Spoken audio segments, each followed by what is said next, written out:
प्रश्न है, राजस्थान की पाकिस्तान से लगने वाली सीमा रेखा को क्या कहा जाता है? तो इसे रेड क्लिफ रेखा कहा जाता है, जो सीमा पाकिस्तान के साथ में लगती है। और इसकी लंबाई कितनी है? 1070 किलोमीटर इसकी लंबाई है। अगला प्रश्न है आपका, निम्न में से राजस्थान में नाक में नहीं पहना जाने वाला आभूषण है? तो टीका आभूषण है, जो कि माथे पर पहना जाता है, ये नाक में नहीं पहना जाता।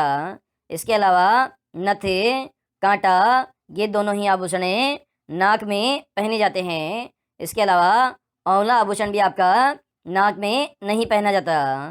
अगला प्रश्न है, कालबेलियों की स्त्रियों द्वारा भीख मांगते समय राजस्थान में किया जाने वाला नृत्य जिसमें चंग का प्रयोग किया जाता है, तो ये बागड़िया नृत्य करती है कालबेलिया जाति की महिलाएं भीख मांगते समय।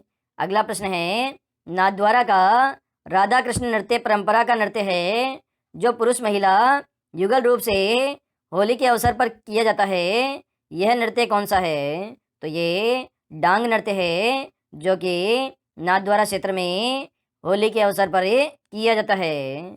अगला प्रश्न है, पेजन नृत्य राजस्थान के किस क्षेत्र में प्रचलित है, जो दीपावली के अवसर पर किया जाता है? तो ये आपका बांगड़ क्षेत्र में प्रचलित है पेजन नृत्य। और कब किया जाता है? तो दीपावली पर किया जाता है। अगला प्रश्न है, राजस्थान में किस जिले में मरु महोत्सव मनाया जाता है? तो ये जैसलमेर जिले में मनाया जाता है मरु महोत्सव। इसके अलावा ऊंट महोत्सव कहाँ मनाया जाता है? तो ये आपका बीकानेर जिले में मनाया जाता है। और आगे बात करते हैं, तो थार महोत्सव का आयोजन राजस्थान के किस जिले में होता है? तो बाड़मेर जिले में होता है थार महोत्सव का आयोजन है। अगला प्रश्न है, ऊंट समारोह का आयोजन किस जिले में होता है? तो ये आपका बीकानेर जिले में होता है। अगला प्रश्न है, राजस्थान में तीज उत्सव का आयोजन किस जिले में होता है? तो जयपुर जिले में होता है तीज उत्सव का आयोजन है। और यहाँ पर तीज की प्रसिद्ध सवारी भी निकाली जाती है। अगला प्रश्न है, ब्रज महोत्सव का आयोजन राजस्थान के किस जिले में होता है? तो ये भरतपुर जिले में होता है ब्रज महोत्सव का आयोजन है। अगला प्रश्न है, राजा जी का कुआं कहाँ पर स्थित है? तो ये आपके दौसा जिले में स्थित है राजा जी का कुआं। अगला प्रश्न है, राजस्थान की पाकिस्तान से लगने वाली अंतर्राष्ट्रीय सीमा रेखा की लंबाई कितनी है? तो ये 1070 किलोमीटर है, जो सीमा पाकिस्तान के साथ लगती है। अगला प्रश्न है, राजस्थान में बाघों का घर किसे कहते हैं? तो ये राजगढ़ अलवर को कहते हैं। अगला प्रश्न है, किस महलों के जीर्णोद्धार कर भद्रावती पैलेस नामक हेरिटेज होटल बनाया गया है? तो ये भंडारेज, जो कि दौसा में स्थित महल है, इनका जीर्णोद्धार करके भद्रावती पैलेस नामक होटल बनाया गया है। अगला प्रश्न है, पचेवर टोंक का दुर्ग कहलाता है, तो इसे चौबुर्जा दुर्ग कहते हैं, पचेवर टोंक में स्थित दुर्ग को। अगला प्रश्न है, निम्नलिखित में से खंडहरों का नगर के नाम से विख्यात है? तो ये भानगढ़ अलवर विख्यात है खंडहरों के नगर के नाम से। अगला प्रश्न है आपका, निम्नलिखित में से किस मुगल बादशाह ने अपना समय सांबर में टकसाल बनवाई थी? तो ये औरंगजेब के शासनकाल में सांबर में टकसाल स्थापित की गई थी, जहाँ पर सिक्के बनाए जाते थे। अगला प्रश्न है, निम्नलिखित में से फारसी भाषा के किस ग्रंथ में सांबर में नमक बनाने की प्रक्रिया का उल्लेख है? तो खुलासत उल तवारिक में जो नमक बनाने की प्रक्रिया है सांबर झील में, उसका उल्लेख किया गया है।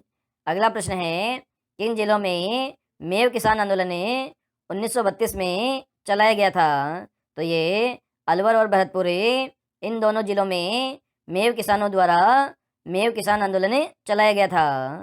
अगला प्रश्न है, रियासती काल में माचेड़ी जयपुर किसके लिए प्रसिद्ध था? तो ये बंदूकों के लिए प्रसिद्ध था माचेड़ी जयपुर। अगला प्रश्न है, बहुविलासी रस पायनेक नामक प्रसिद्ध कृतियाँ किसकी है? तो महाराजा राज सिंह की है, जिन्होंने राज संबंध झील का निर्माण करवाया था और यहाँ पर राज प्रशस्ति ग्रंथ लिखवाया था। अगला प्रश्न है, प्रताप प्रकाश किसकी रचना है? तो ये कृष्णदत्त की रचना है, प्रताप प्रकाश। अगला प्रश्न है, बुद्धि विलास किसकी कृति है?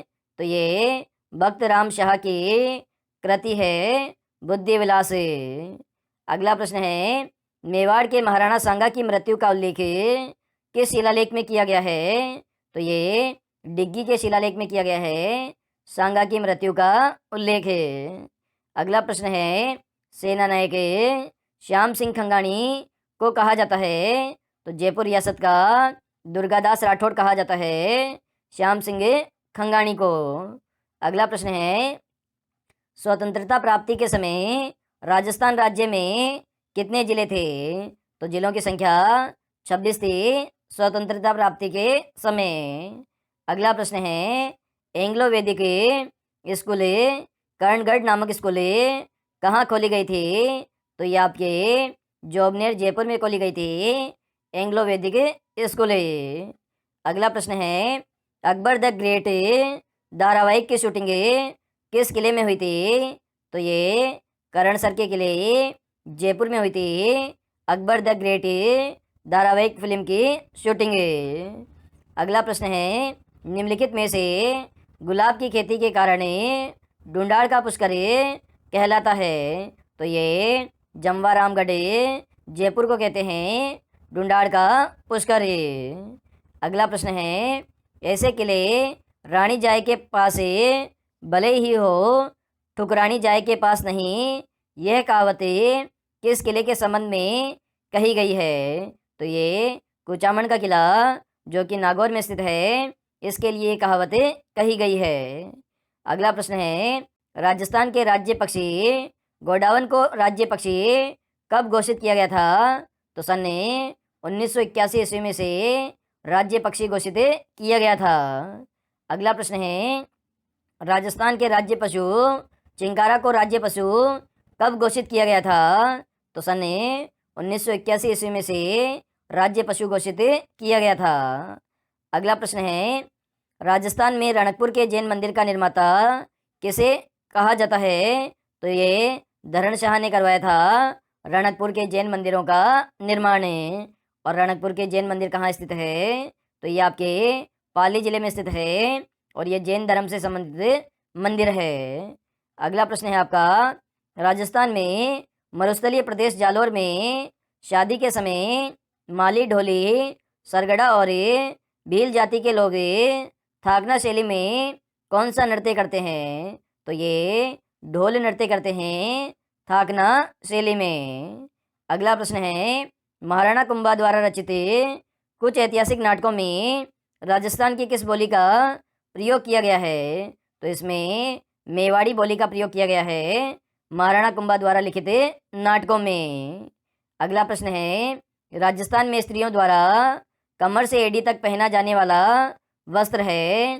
तो ये घाघरा वस्त्र है जो कि कमर से एड़ी तक पहना जाता है। प्रश्न है, सीफ है एक, तो ये एक अनुदैर्घ्य बालू का स्तूप का प्रकार है जो कि हवा की दिशा के समांतर बनते हैं, तो इस प्रकार के बालू का स्तूप को सीफ कहा जाता है। तो आज का ये वीडियो कैसा लगा दोस्तों, हमें कमेंट के माध्यम से बताइए। और अभी तक चैनल को सब्सक्राइब नहीं किया तो इसे सब्सक्राइब कर लीजिए ताकि डेली इसी प्रकार की वीडियो आपको मिल सके। और इस वीडियो को अपने सभी दोस्तों के साथ फेसबुक और व्हाट्सएप अकाउंट के माध्यम से भी शेयर कर दीजिए।